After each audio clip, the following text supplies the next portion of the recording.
My name is Tomas Hernandez. I serve on the board of FHCO.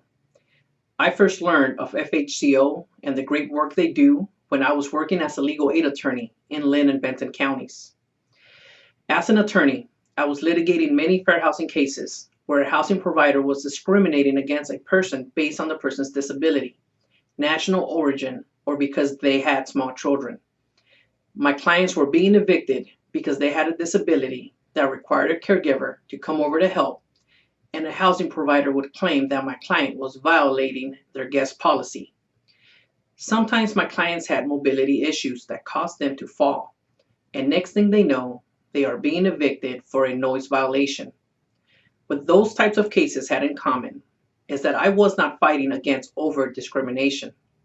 I was fighting against a facially neutral rule that had a discriminatory effect on certain people.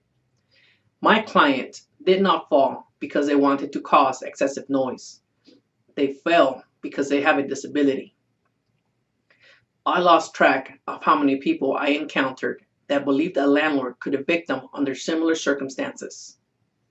I also lost track of how many housing providers I talked to that believed their actions were justified because their rules were written in a neutral manner.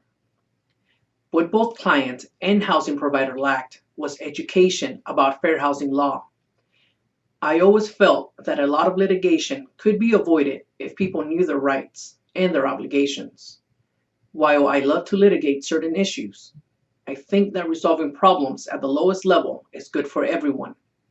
And that does not happen if people are uninformed about what right looks like.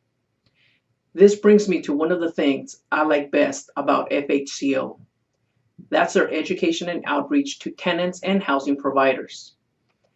FHCO are expert trainers in the field. They have a statewide network to get the message out to stakeholders. They are a voice of reason and compassion, and when needed, that ferocious advocate for the person or family facing unlawful discrimination. I know that litigation gets all the glory, but it is educating tenants about their rights that empower them.